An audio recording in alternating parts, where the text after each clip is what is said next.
Assalamualaikum warahmatullahi wabarakatuh.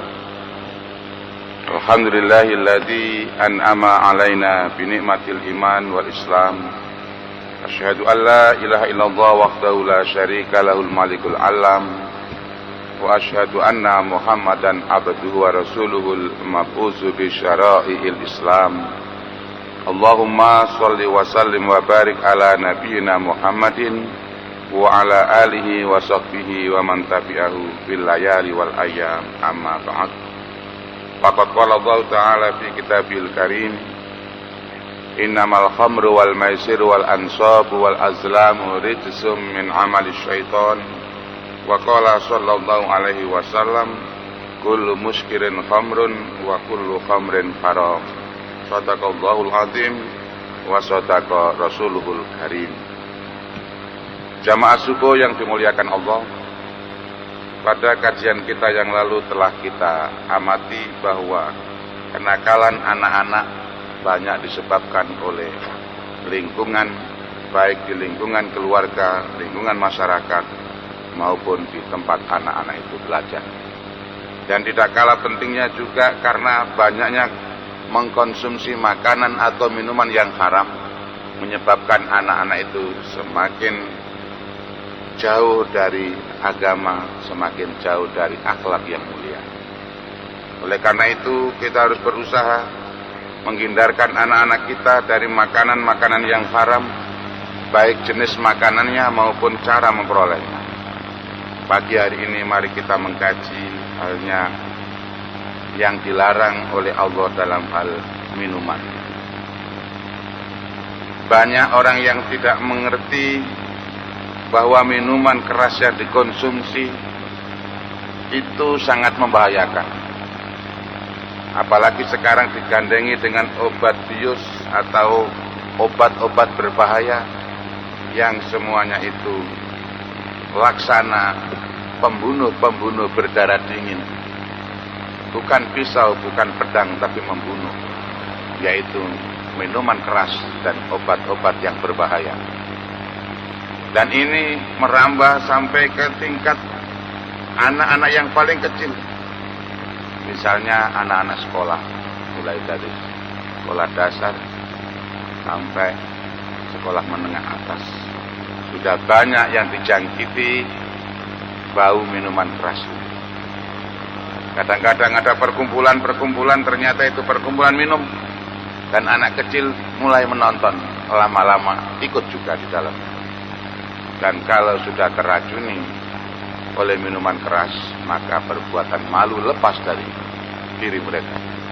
Karena tidak punya malu, tidak pula punya rasa kasihan, maka kadang-kadang mereka tega membunuh temannya, membunuh siapa saja yang dianggap menghalangi nafsu atau menghalangi keinginannya. Para jamaah yang dimuliakan Allah, di dalam sebuah hadis yang diriwayatkan oleh Muslim, Rasulullah SAW ditanya oleh seseorang tentang minuman yang dibuat dari madu jagung atau gandum. Karena biasanya minuman keras itu dibuat dari anggur, dari ketan dan sebagainya, dari buah-buahan. Maka ketika ada yang nyeleneh, yaitu dibuat dari madu jagung atau gandum, mungkin mereka menganggap itu tidak halal, tidak haram begitu. Maka mereka pun bertanya kepada Rasulullah. Lalu Rasulullah menjawab, kullu muskirin khamrun wa kullu khamrin haram. Tiap-tiap yang memabukkan itu adalah khamr, dan setiap khamr adalah haram. Jadi tidak pandang dari mana jenisnya, dari jagung, dari gandum, dari beras, dari ketan, ataupun dari anggur, dari apa saja yang bisa dibuat minuman keras, maka itu adalah haram hukumnya. Dan ini harus ditegaskan kepada anak-anak, karena banyak anak-anak yang mengira minuman keras itu tidak apa-apa kalau tidak mabuk. Katanya lah, ini ada benar. Kalau tidak mabuk dianggapnya nggak haram, kalau mabuk baru haram. Nah, itu tidak betul. Lalu ada lagi yang mengatakan kalau dibuat obat tidak apa-apa. Ini arak Cina katanya begitu, ini bisa menyembuhkan begini dan begitu. Itu juga tidak benar. Setiap yang dibuat dari buah-buahan, gandum ataupun bahan lain termasuk ke dalam golongan khamr selama minuman tersebut memabukkan dan mengacaukan akal pikiran. Sebab orang kalau sudah minum, pikirannya ini jadi kacau, merusak saraf-saraf otaknya. Itulah yang dikatakan oleh Rasulullah dalam sebuah hadis yang diriwayatkan oleh As-Syaikhan, yaitu Bukhari Muslim. Al-khamru ma khamarul aql. Khamr adalah yang menutup akal pikiran. Jadi dengan minuman keras atau khamr itu akal pikiran jadi tertutup. Dan jangan beranggapan kalau satu tetes saja nggak apa-apa. Ini juga tidak benar. Karena ada orang yang meramu jamu, di antara campuran ramuannya itu ada sesendok atau setengah sendok minuman keras, arak atau yang lainnya. Maka yang demikian ini juga haram hukumnya. Bagaimana sebuah hadis yang diriwayatkan oleh Ahmad, Abu Dawud dan At-Tirmidzi dari Rasulullah Sallallahu Alaihi Wasallam. Beliau bersabda, "Ma askaro katsiruhu faqalilu haram." Apa-apa yang memabukkan, banyak atau sedikitnya adalah haram. Kemudian haramnya itu bukan hanya kepada yang minum saja, bukan hanya kepada yang membuat saja, termasuk yang melayani, yang mengadakan perdagangan dengan benda tersebut, meluruskan jalan mudahnya benda tersebut keluar, itu juga diharamkan dan dilaknat oleh Allah Subhanahu wa taala, sebagaimana hadis yang diriwayatkan oleh Muslim bahwa diriwayatkan oleh Abu Dawud dan At-Tirmidzi. Rasulullah sallallahu alaihi wasallam bersabda, "La'anallahu al-khamra syaribaha saqiyaha bai'aha wa muqta'aha wa muqtasiraha wa kamilaha wal mahmula ilaihi wa akili sumuniha." Allah melaknat khamr. Yang dilaknat itu siapa saja? Peminumnya. Ya. Dua, yang menuangkannya. Jadi hanya menuangkan saja itu. Di hotel-hotel di mana-mana itu ada ya pemuda-pemuda ganteng, gadis-gadis cantik menuangkan. Jangan menuangkan, tidak ikut minum. Itu haram. Kemudian penjualnya yang menjual. Nah, ini Pak Haji Kohar pernah terkejut. Loh, yang jualan orang kemarung itu haji itu loh. Ada minumannya. Ditanya sama Pak Haji loh, kok pakai jual minum? Oh, enggak minum aja kok Pak. Itu jawabnya. Enggak betul. Menjual saja itu haram. Apalagi meminumnya. Kemudian pembelinya, jelas kalau pembelinya itu walaupun tidak dipakai sendiri, membelikan orang lain atau membelikan siapa, tetap haram juga.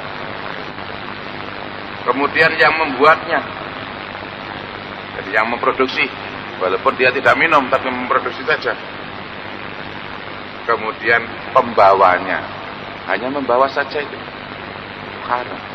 Makanya kalau mengekspor, mengimpor minuman keras, itu jelas haram. Seorang muslim tidak boleh melakukan itu. Jadi membawa saja sudah haram. Yang menerimanya dan yang memakan harga penjualannya menerimanya. Nah, kadang-kadang orang itu menyimpang karena sudah pergaulan yang internasional. Di etalase rumahnya itu ada macam-macam minuman keras. Tidak diminum, hanya dipajang saja.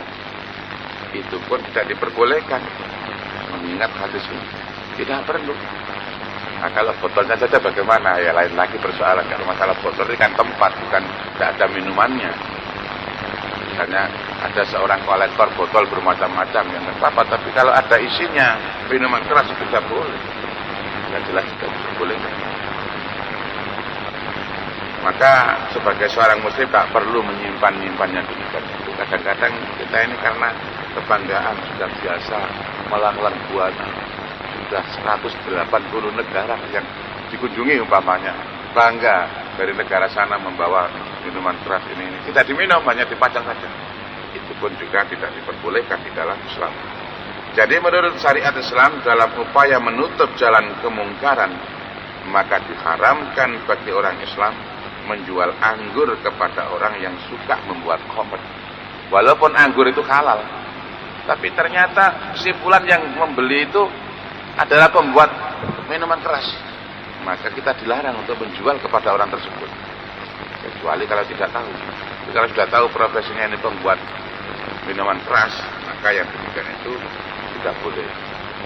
Bagaimana hadis yang diriwayatkan oleh Al-Tabrani dalam kitab Al-Awsat, meriwayatkan dari Rasulullah SAW bahwa beliau bersabda, "Man habisal inaba ayyamal qata hatta yabi'ahu min yahudiyyin aw liyahudiyyin aw nasraniyyin aw mimman yattakhidahu hum khamran faqad taqaffaman naro ala basiratin." Barang siapa yang menyimpan anggur pada hari-hari memetik, jadi di saat panen anggur, sehingga ia menjualnya kepada orang Yahudi, Nasrani, atau kepada siapa saja yang suka membuat khamr, maka dengan sadar ia telah menceburkan dirinya pada api neraka. Jadi jangan sampailah kita ini berdekatan dengan itu. Itu sangat berbahaya. Nah ini nampaknya marah itu di kampung-kampung itu kalau ada minuman keras itu banyak sponsornya. Tapi pengajian ada yang nyponsori Pak ya. Kalau minuman keras itu datang bergerombol. Habis ada lagi bosnya ini buanti kan dan bangga itu.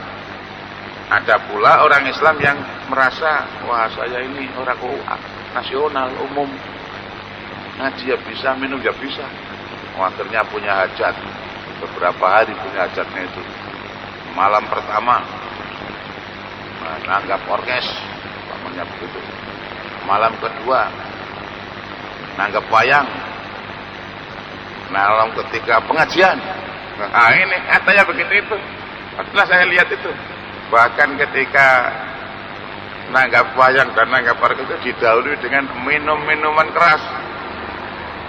Dan Sohibul Hajah yang seorang muslim dan sudah menunaikan rukun Islam yang kelima, itu pun ikut minum dan bangga di depan karyawan-karyawannya sebetulnya. Lalu ditutup dengan pengajian dan zikir semalaman. Nah ini kan mencampur aduk antara yang hak dan yang batin. Jangan sampailah terjadi orang muslim yang ishadu bi anna muslimun, saksikan bahwa saya ini muslim. Muslim itu tidak mau begitu, ya sudah. Bahwa dikatakan kuno, bahwa dikatakan deso, tidak apa-apa. Itu lebih baik daripada sok mengaku kota dan sebagainya, tapi menceburkan diri ke dalam api neraka. Jadi seorang muslim diperintah untuk tidak mendatangi tempat-tempat minuman keras. Mendatangi saja itu tidak usah. Ada orang punya gawe malah, waduh, minuman keras disiapkan. Yang tamunya itu ngambil nanti tinggal menghitung berapa. Pulang berkata dan telet. Ya itu kok disenangi begini. Ini masih marak terjadi. Siapa yang berantas dari kita sendiri? Mulailah dari diri kita. Tidak mendekati yang demikian. Dan ini bukan rahasia lagi kalau sudah tempat itu digunakan ajang minum-minuman keras, pasti yang terjadi perkelahian, pertengkaran, dan lain-lain yang sangat membahayakan. Karena memang rasa malunya hilang. Nah, Rasulullah mengingatkan, man kana yu'minu billahi wal yaumil akhir fala yaqud ala ma'idatin tudaru 'alaihal khamru. Barang siapa yang beriman kepada Allah dan hari akhir, maka hendaklah ia tidak duduk di meja yang di atasnya disajikan khamr atau minuman keras. Nah, jadi sangat berbahaya. Jangan sampai kita ini masuk ke dalamnya. Kita hindarilah. Darul mafasid muqaddamun ala jalbil masalih. Menghindarkan kerusakan itu didahulukan daripada mencari manfaat atau maslahat. Jadi umpamanya saya ini guyubi, biar di kampung saya ini disenangi orang, saya minumlah walaupun mencicipi. Jangan, nggak usah.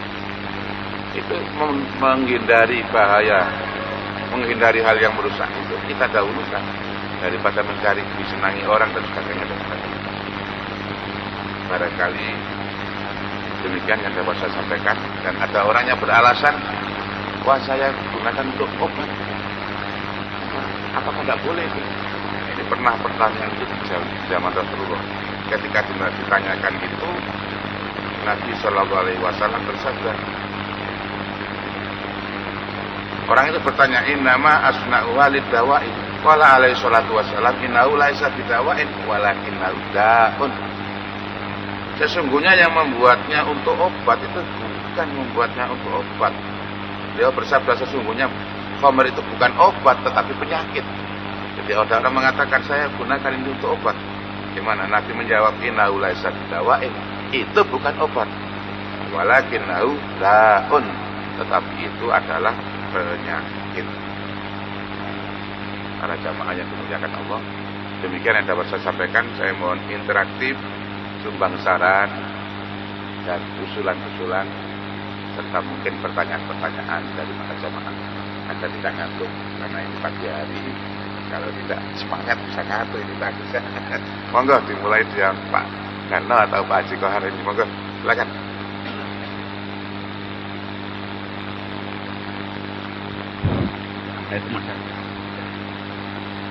Saya mau bertanya, Ustaz. Tapi ini bukan minuman, makanan keripik dari gadung. Itu juga bisa memabukkan, Ustaz. Bagaimana itu? Itu padahal itu enak itu, Ustaz. Makanan dari gadung. Jadi sebangsa ubi gitu. Ya. Terima kasih Pak Cik, sudah itu aja. Jadi makanan ataupun minuman yang memabukkan, dan itu sudah dicap, sudah menjadi tradisi bahwa itu adalah makanan yang memabukkan, maka itu haram hukumnya. Tapi kalau dia makan itu mabuknya karena terlalu banyak, itu terlalu banyaknya itu yang menyebabkan mabuk, itu haram. Kalau makan biasa ya, misalnya kita makan nasi satu piring dimakan tidak apa-apa, 3 piring dimakan habis sampai beleka-beleka ya haram saja, karena tidak layak pada ukurannya.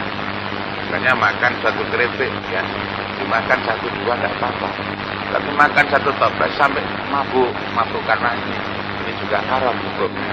Bahkan madu saja itu bisa memabukkan. Itu Ustaz. Ya. Itu gini, katanya kalau walaupun 1-2 itu bisa mabuk, katanya gini, itu merendamnya dari gamping itu kurang, mungkin lali gitu loh, lupa gitu. Yes.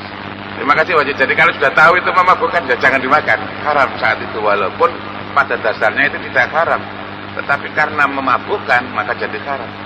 Buang, jangan dimakan. Jadi rendam lagi yang baik sehingga hilang mabuknya. Hilang hilang unsur khamrnya, unsur memabukkannya itu hilang. Jadi begitu. Walaupun makanan, walaupun minuman sama.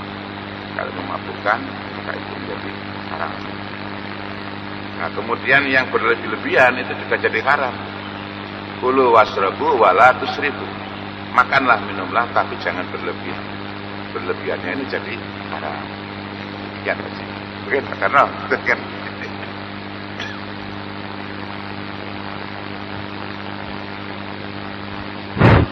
Assalamualaikum warahmatullahi wabarakatuh. Tanggal 26 Juni kemarin itu adalah Hari Anti Narkoba, atau istilahnya anti ekstasi dan lain sebagainya. Nah, di Indonesia ini diadakan hanya dari instansi yang terkait, istilahnya ini secara resmi saja. Jadi pihak seperti mahasiswa atau artis atau siswa itu kok tidak mendukung semarak demo-demo anti narkoba. Pada tahun 2008 yang lampau itu banyak di jalan-jalan itu betul-betul anti narkoba. Kemarin itu kok hanya cuma instansi yang terkait, bahkan Presiden Susilo Bambang Yudhoyono juga ikut datang untuk menghadiri hari anti narkoba. Lalu kenapa sekarang kok kayaknya sepi-sepi saja gitu? tidak semarak untuk menanggulangi daripada bencana narkoba. Sekian Ustaz. Terima kasih. Kalau sepi-sepi saja itu bisa saja terjadi karena ya kurangnya dana dan sebagainya. Tapi kalau anti narkobanya masih tetap di sekolah-sekolah itu slogan anti narkoba itu harus dipasang, bahkan di tiap-tiap lorong, tiap-tiap sudut yang biasa dibaca anak-anak itu dipasang anti narkoba. Kemudian tindakan sekolah juga tegas kepada anak-anak yang terlibat dalam narkoba pasti dikeluarkan dari sekolah negeri ataupun sekolah-sekolah swasta yang memegangi aturan-aturan yang benar.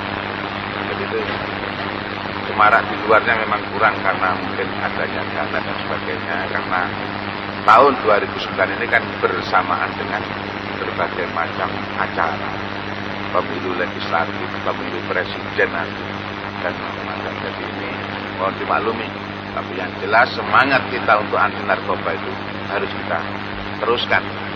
Jangan sampai loyo, jangan sampai layu sebelum berkembang. Begitu. Silakan mungkin yang lain. Saya tak ngantuk Bapak. Monggo. Tidak usah sungkan-sungkan. Silakan.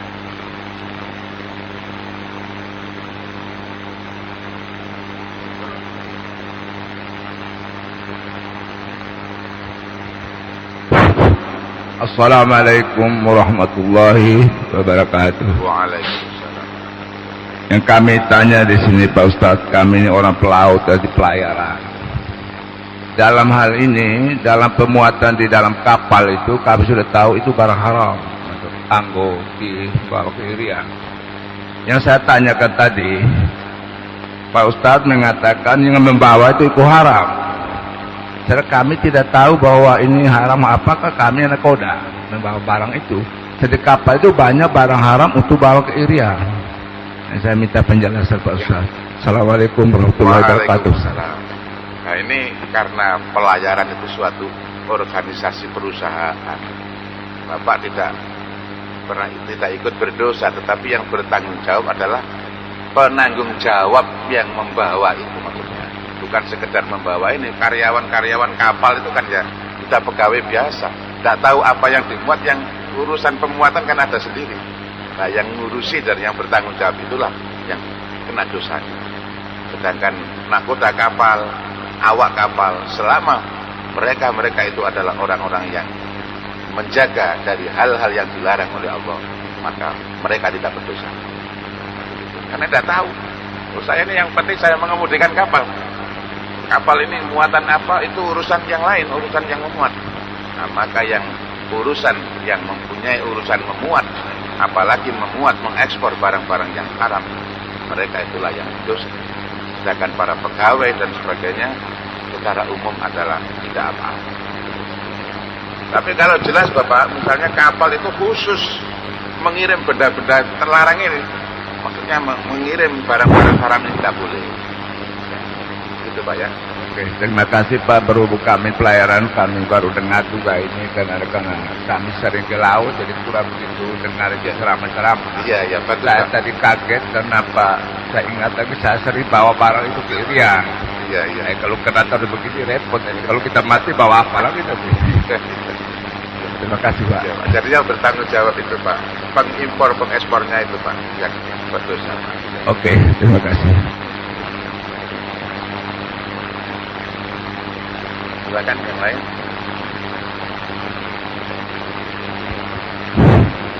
Assalamualaikum Pak. Waalaikumsalam. Ini keluhan masalah denda Pak. Jadi di dunia pendidikan itu sekarang udah menerapkan denda. Keterlambatan membayar sekolah atau membayar semester itu bervariasi masalah denda. Ada yang 5%, ada sampai yang 25%. Sedangkan orang-orang yang terlambat membayar mayoritas anak-anak yang tidak mampu. Nah itu sedangkan ada otonomi daerah di sekolah itu punya kewenangan sendiri. Sedangkan kita memprotes ada yang dengan sukarela dihilangkan. Sedangkan ada yang guru atau kepala sekolah itu sangat mempertahankan karena untuk kesejahteraan katanya. Ya tapi lupa bahwa denda itu haram. Bagaimana itu Pak solusinya itu Pak?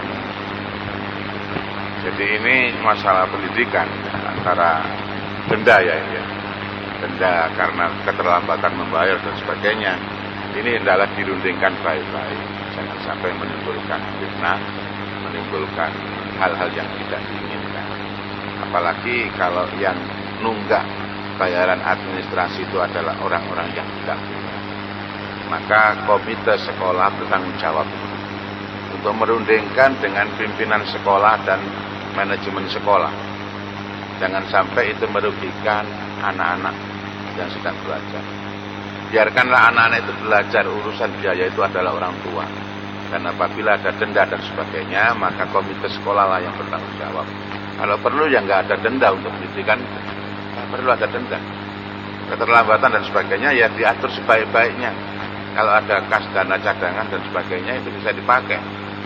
Kan bisa misalnya anak itu untuk mendaftar dan kemana-mana, bisa sesuatunya itu ditahan dulu di sekolah, tidak diberikan sampai pelunasan dan sebagainya, umpamanya ini. Tapi yang tidak membahayakan, kan banyak itu komponen yang harus diterima oleh anak-anak. Misalnya ada sesuatu komponen yang tidak diperlukan tetapi perlu untuk kepentingan pribadinya, tidak diberikan dulu atau fotokopinya saja dan sebagainya, yang menyebabkan anak itu masih terikat.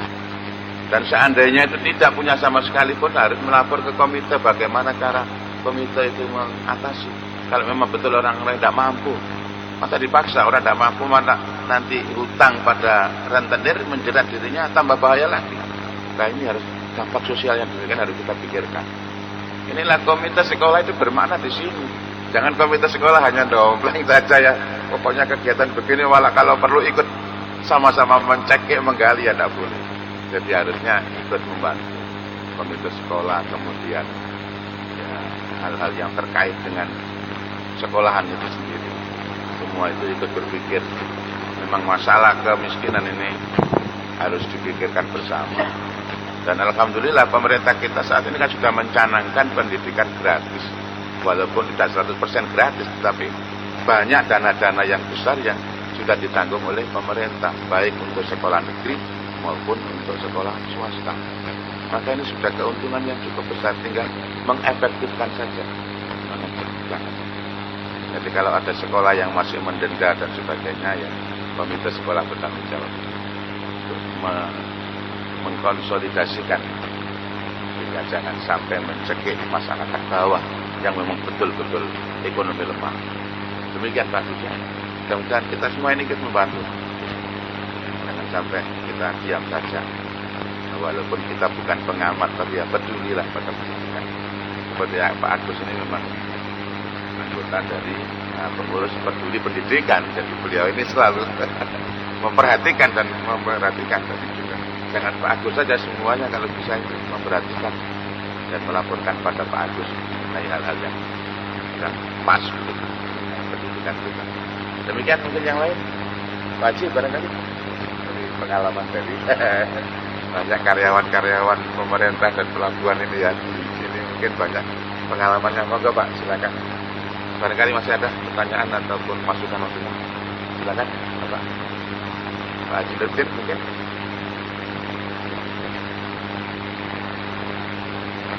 Pak Kohar lagi mungkin, Ibu.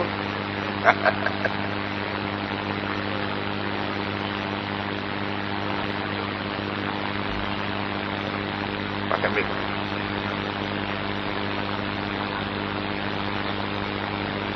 Tapi banyak besar. Kayak gini kan. Kamu itu, apa sama itu kan orang miskin ya. Kok bisa sekolah, anakmu bisa sekolah di situ bagaimana? Ini Pak, saya ini tidak bayar tuh. Tidak bayar. Iya Pak. Kalau di situ itu di sekolah itu, jadi ada yang SPP-nya itu sampai 2 juta, 5 juta gitu. Misalnya orang yang tidak mampu itu memang ada yang mencek sendiri. Oh keadaannya Cibu ini bagaimana gitu. Nah, sekarang pertanyaan saya gini, loh, kenapa sekolah Islam itu pun tidak bisa gitu? Ya itu. Sekarang diteruskan. Ya. Terima kasih Pak Haji. Jadi ini diterapkan di sekolah-sekolah non-muslim, sekolah-sekolah Kristen itu biasanya begitu. Ada wali murid yang membayar sampai jutaan. Ada yang tidak bayar sama sekali. Dan persentasenya yang tidak bayar itu sangat sedikit. Yang bayar besar itu namanya gendong indit. Jadi yang besar membantu yang kecil-kecil. Nah, apakah di sekolah Islam bisa diterapkan demikian? Ya, saya rasa ada beberapa sekolah yang mempraktekkan itu. Ada juga yang tidak mampu mempraktekkan. Tapi memang kalau kaum muslimin ini semuanya itu sadar akan zakat, insya Allah anak-anak muslim itu tidak sampai terlantar sekolah. Katakan di kampung ini ada 100 orang. 100 orang itu yang wajib mengeluarkan zakat 90 orang. Umpamanya 10 orangnya yang miskin. Kira-kira tertolong apa tidak dengan 90 orang yang mengeluarkan zakat tadi? Insya Allah tertolong. Kesadaran kita berzakat ini loh kadang-kadang kurang. Makanya kalau kita berzakat itu sebaiknya di lingkungan kita. Kita tinggal di sebuah kampung, katakan kampung A. Di kampung A itu ada orang miskin sekian-sekian didata. Lalu Bapak mau mengeluarkan zakat, utamakan dulu warga sekitar ini. Ini sangat penting. Atau dari keluarga.